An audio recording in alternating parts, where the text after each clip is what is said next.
All right. I don't know if there's a microphone on this. There's not. Okay, I can talk loud. Good morning, everyone. Thank you all so much for joining us today. I want to thank Governor Lamont for highlighting this important piece of legislation, and I want to thank all of our amazing Connecticut State Police who protect and serve our state every day. The recent tragedy in Buffalo makes this signing especially timely.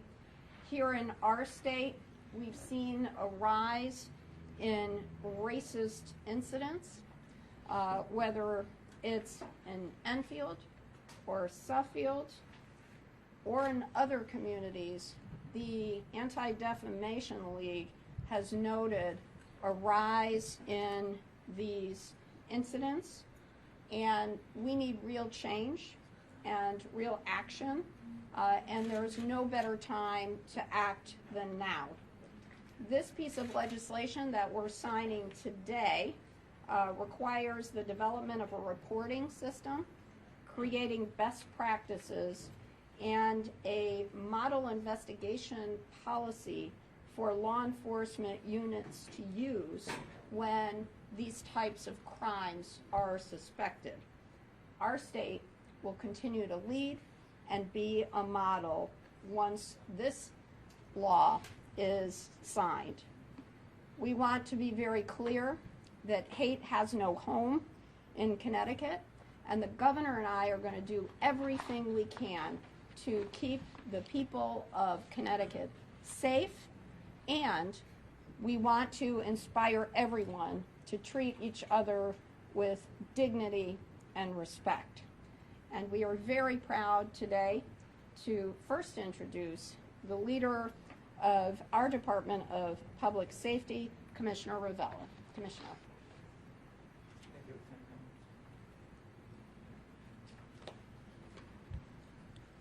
Good morning, ladies and gentlemen, and thank you for coming today.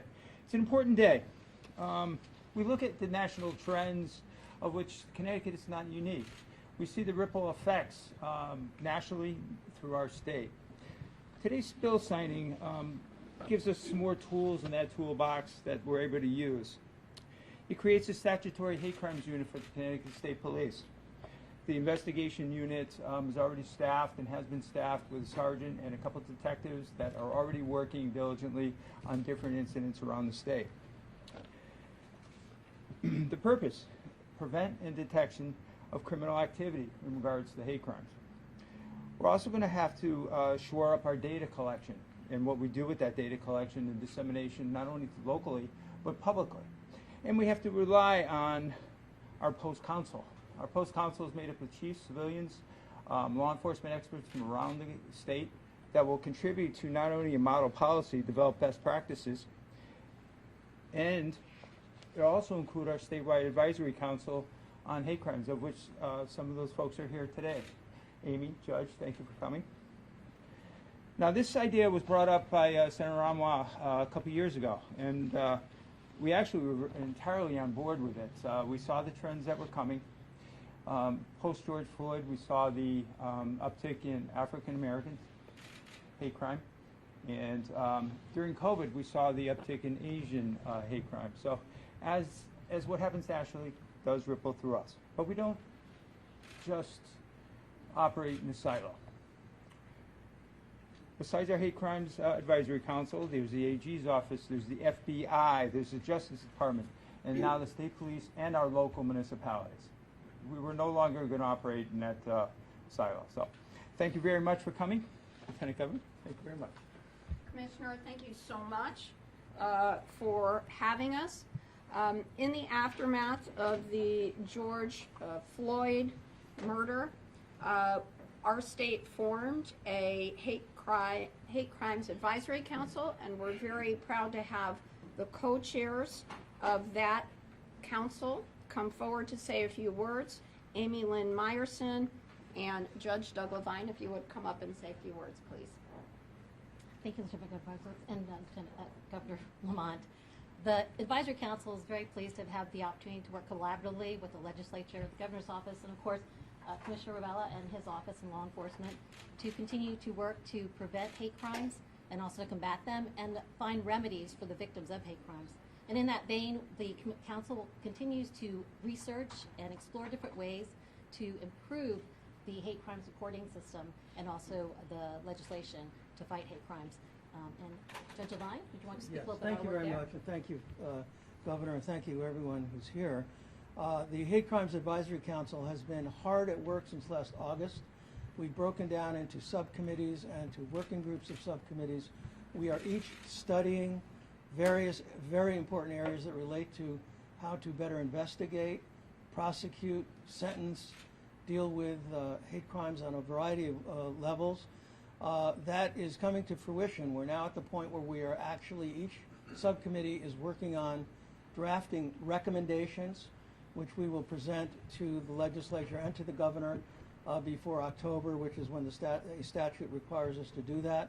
We hope we're going to come up with a lot of creative and pragmatic ideas that will be acceptable to everybody, because we absolutely want to take the lead in Connecticut in this area, and I think we'll be able to do that with all the support we're getting from everybody. So thank you very, very much. Great, thank you so much. Now my pleasure to bring up the two legislators that co-sponsored and spearheaded this initiative, Senator Anwar and Representative Farrar. Good morning, everyone. Thank you, Governor, Lieutenant Governor. You know, I look forward to the day when we do not need a special unit for hate crimes. But unfortunately, right now we do. And unfortunately, the ground realities are that the needs are going to increase and the efficiencies are going to be needed. This bill is a very big step in the right direction. A couple of years ago, when I first proposed the legislation around creating this, the recognition was that we have some of the finest officers within the state police. We have the smartest people, the most hardworking people, and if we were to create a specialization and allow the individuals to be able to get specifically focused on prevention and identification and management of hate crimes, we would be able to create a model for the rest of the country to follow. And we are well on our way to be able to achieve that. And I'm so proud to be part of this family of people who want to protect each and every citizen of our state. And I want to thank you for allowing me to be a part of this. Thank you. Thank you. Good morning, everyone. Following Senator Anwar's lead, and I just want to thank not only the Advisory Council, but Representative Horn's leadership and the Governor and Lieutenant Governor's leadership.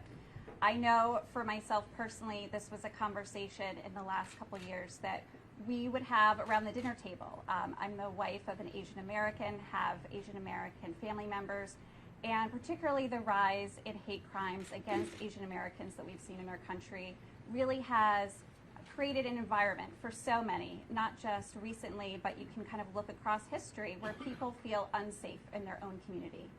And there's so many ways that as a state we've tried to take the lead, not just with this legislation, but with all of our efforts to ensure that our kids and students are receiving such a wealth of education as they grow about the diversity of our state. But today, I'm especially proud that we're signing a piece of legislation that will make sure that my family members, your family members, at the end of the day, know that Connecticut and our police officers are really there to protect us and to ensure that we can prevent these heinous crimes. So thank you again to the leadership and partnership, and I look forward to what comes forward from the Hate Crimes Advisory Council moving forward. Thank you. Thank you so much, Representative Farrar. It's now my pleasure to bring up the co-chair of the legislature's Public Safety Committee, Maria Horn. Thank you, Lieutenant Governor, and thank you to everyone here today for the sponsors of this legislation that we have been working on for the last couple of years. I just want to emphasize how, first of all, how important the process has been here. We have had a lot of people weighing in on how to get this through, proposing this legislation from the outset, the Hate Crimes Advisory Council, which has been an integral part of making sure it got through, and also, of course, the commissioner and law enforcement throughout the state of Connecticut, because this legislation is going to help create a really important resource for every officer throughout the state. And as others have emphasized, both in prevention and investigation of these crimes. And it's part of that process that has brought all of those pieces together that's going to make it really useful and impactful every day. And I want to emphasize that although it took us a couple years to get it done, the vote counts were strongly bipartisan when we got it done. So I think, sometimes taking a little bit of time means that people now understand how important this is and what an important, impact it's going to have on the people of the state of Connecticut. So I echo everyone else in all the hard work and really happy to be here signing this today. Thank you so much, Representative Horn. It's my pleasure to bring up Representative Jerry Reyes, who's speaking on behalf of the Black and Puerto Rican Caucus. Representative. Thank you, Lieutenant Governor. Good morning, everybody. It's an honor and privilege to be here. I'm the chair of the Black and Puerto Rican Caucus, and this piece of legislation is as important as anything that we worked on in the last 10 years, in my estimation. People need to feel comfortable and be able to know that they can advocate and be able to have a place where their voice will be heard. And I want to thank the leadership of public safety and the governor and the commission for the work that they've done. This is an important piece of legislation that many communities that look like I do and feel that there are times when their voices go silent, that there is going to be now a resource to be able to do and look into these things. And I'm a firm believer in what gets measured gets actually held accountable. And this is just as good as anything we've done when it comes to equity and accountability. And I want to thank the leadership of the state of Connecticut and to the chairs. Thank you. Thank you so much, Representative Reyes. It is now my pleasure to introduce the fearless leader of our state, Governor Ned Lamont.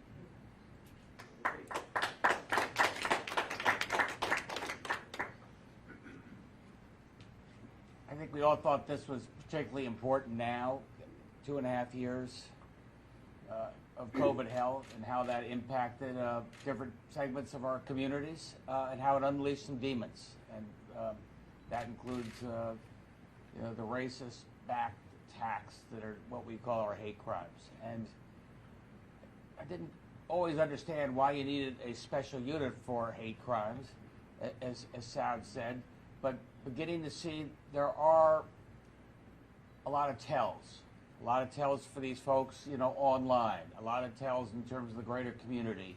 And I'd like to think one of the things we're doing with this special unit is being better at being able to anticipate these things. Look online, see how we can head this off. And it's part of a bigger effort we've got, Susan and I, more broadly in terms of mental health and doing everything we can in a preventative way to make sure we get these kids or these other older people before they do real damage. The nature of a hate crime is particularly severe. Let's sign the bill. So we sign the bill? Yeah, let's do it.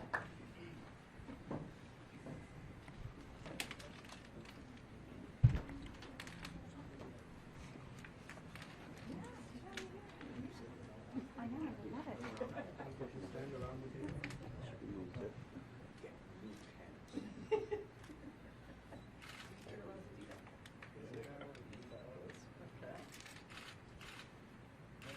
Took the rest of my pens. Thank you. Okay, here we go. Everybody's on screen. There we go.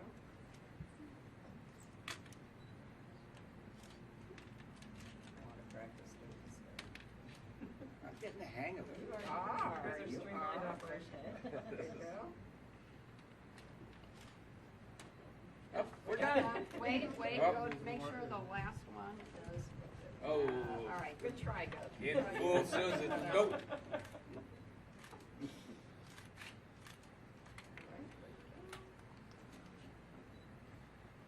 we'll just check that good? last one. There you go. And we'll check that last one to make sure that you did that one. I don't think you might not have finished your Up. homework yet. Okay,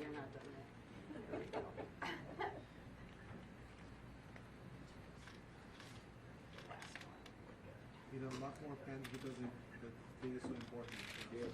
All right, excellent. Okay, so we'll give one to Dr. Anwar. Thank you. And one to you, Rep. Farrar, Rep. Horn, and we'll let you split this one. Can I take a pen? Oh, and yes, please, grab a pen if you like. Rep. Reyes. Okay. Anytime. You. There you go. Okay, Commissioner, I know you need one. All right. Anybody else? To add to your collection. Colonel, you need one? All right. All right, so I guess we will now take any questions that you might have for all of these experts. Well, maybe the commissioner can tell us what's this unit been doing, and how is the passage of this legislation going to, in any way, broaden or expand its missions, its work? Well, first of all, the hate crime unit was formed back in October. We took the initiative. So my job is to look out past the horizon for the state of Connecticut. They've been busy with communicating with the Anti-Defamation League. They've also investigated numerous complaints, and they're aware of these complaints that have come in. When you have a hate crime, those hate words affect entire cultures. So they've been very busy. They've met with the FBI. They've talked with other groups out there. So that is their first steps in getting this done. Go ahead. I was going to say you have an intelligence unit too. So what sort of collaboration is there going to be between your intelligence unit and the hate crimes unit? Or what is the level of? Yeah, they work right out of the intelligence units with the what we call as the Watch Center that actually coordinates all the intelligence that passes through the state of Connecticut, the analyzation of that intelligence, and the sending it out. So they're all coordinated. Commissioner, after Buffalo happened, there were so many red flags. The governor mentioned that. So many online postings, so many visits to gun and ammunition stores in his own hometown. How is what you guys are doing here going to help you guys spot people like that? So when I talk about silos, my job is to eliminate those silos, not only in the state police, but with local law enforcement and our federal partners, right? Everybody needs to come to the table and talk. This unit's connected not only with the violent crimes task forces, they're connected with the new gun task force that the governor formed. They're going to be connected and share information globally. As you know, Emergency Management and Homeland Security is also the administrator of the school grants for security, and also for the nonprofits and for the houses of worship and for the interoperability. All those folks are connected, and they'll be connected through the Connecticut State Police. And with that is a dissemination to local law enforcement and getting information from local law enforcement. I mean, it seems like so much of this is online now. How do you guys track that? And is there a point where you can't track anymore because you're violating people's civil liberties? Right. So you're referring to the fine line between freedom of speech and either aspirational folks who become operational in a moment's notice, such as the man in Buffalo. Correct. When I say aspirational, he wrote his manifesto, he planned, and at one point he became operational to actually commit the crime. So some of these folks are extremely detectable, and that's what our aim is here. Governor, could you explain maybe why you thought, I believe you said you weren't certain that such a unit was needed here. So maybe you could explain to us what your thinking was then, and how it's progressed to the point where you've signed this bill. I think these crimes are committed by a somewhat unique breed of cat. As they often leave their digital fingerprints and have a different way of shouting from the rooftops. And James and the team gave me the insights or the feeling that a special unit can work across all the different silos, work across the region, and track down this virus called racism, and they leave a lot of telltales right all over the internet. But, I mean, you said earlier you weren't sure it was needed. What was your thought at that point? Why I think over the last few years, I see a lot more hate crimes, explicitly hate crimes, shattered from the rafters hate crimes. I think it's either more severe now than it was pre-COVID, or I'm just paying a lot more attention. And Senator Anwar put out a release earlier today, and I'll have a question for you too, about the bond commission, $5 million for security for houses of worship. Yeah, we're going to get that passed. How John? important- Can you sort of go into detail about what that money is going to go towards, Governor? I'll start. We did this, I think it was a year ago as well, and this is extra security for not-for-profits, including religious institutions. Why these groups? Because these are the houses of worship in particular that seem to be particularly targeted. We see that in terms of online tells and other things. So in order to give everybody confidence and security that you can go to the mosque, you can go to temple, you can go to the house of worship safely, this is some of the things we wanted to do. That could be everything from monitoring cameras to other tracing. And Senator Anwar, Representative Reyes, Representative Horn, we've seen units created, we've seen units funded, and then we've seen funding go away, and sort of units not atrophy, but sort of temporary shelved. What commitment? How is this a sustainable commitment to this endeavor in terms of funding and more resources? Well, I can share with you that I hope that we come to a point that we don't need a unit like this. But right now we have a major challenge in our country. There is online radicalization happening. And this is being done at such a level that we may not even be able to even measure it. But we are seeing lone wolves, but we are seeing organized groups. We have seen a significant uptick in hate messaging and hate words. If you look at the data from Anti-Defamation League or other organizations, you will see that there is a very significant hate communications that are happening. Unfortunately, the hate communications are tracked with hate actions as well. And well, everybody who's has hate speech does not necessarily go and hurt individuals, but a certain percentage starts to move in that direction. And as of right now, it looks like this unit is very much needed. And let's hope that as a country, as a society, we move in an inclusive environment, that we will not need to require something like this. And I look forward to that day, but until then, I think it's going to be needed, and I'm hopeful that we will work on ways to eliminate the pathways to hatred and pathways to hate crimes.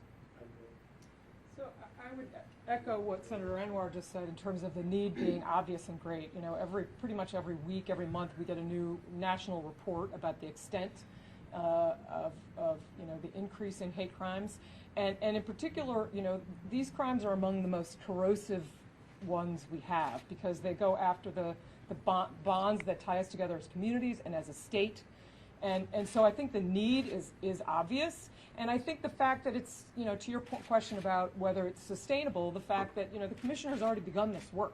In fact, he began it before the bill passed. So we are aligning both the clear need that's being made clear by, newspaper headlines and data that's coming out in reams, and also the work that has already begun to back that up. So I think that those two things coming together and aligning everybody and making sure that everyone is on board with understanding the dramatic need here, I think we do have hope to sustain it. I certainly will continue to be looking at and talking to the commissioner about staffing needs or what they need in the future. Certainly we're paying attention to that, to the police force statewide in any event. So. And Representative Reyes, could you explain to us why this was a priority for the Black Puerto Rican caucus? Thank you for the question, Mr. Hughes. Anytime that we get a chance to legislate, any bill that will make the playing field even and equitable for all, and have a place where you could actually go and actually complain if you need to.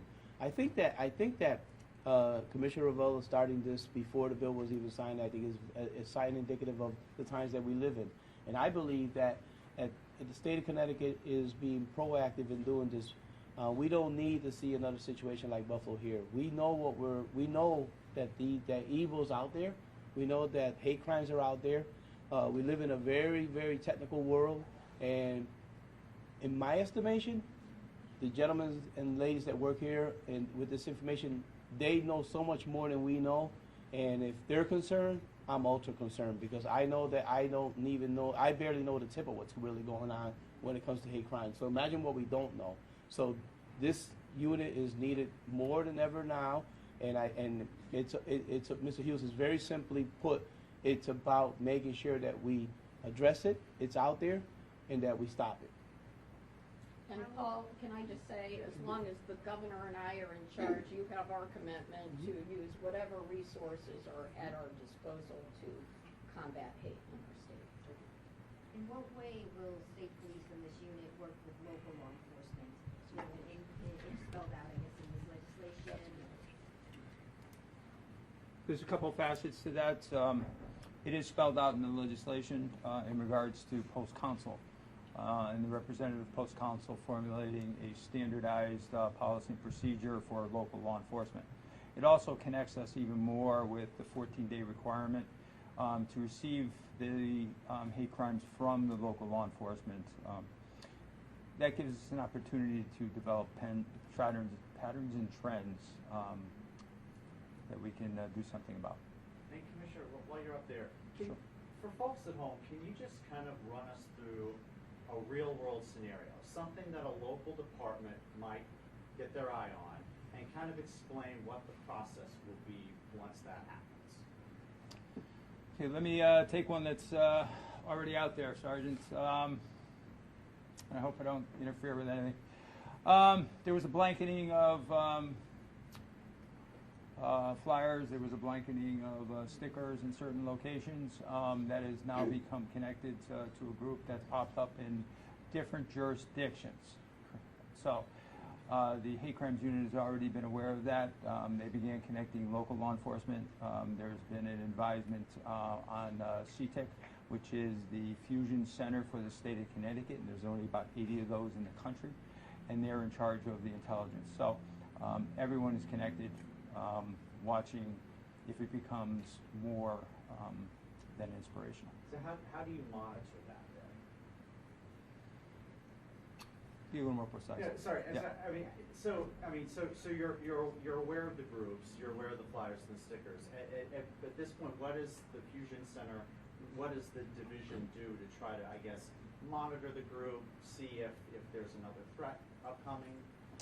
Well, there is no threat identified from this group yet, and monitoring is just nothing more than observing the incidents that occur. We're not digging into the people that are part of this group, and right now it's a freedom of speech incident, unless somebody wants to press charges and say it's a criminal mischief. But right now, that's not the case. So at this point, you wouldn't, say, monitor their online activities or anything like that? Not at all, no.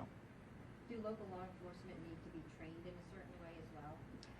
Post-council may decide that there should be a training component to this also, yes. So that's in the future. Anybody else? Thanks everyone for coming, appreciate it.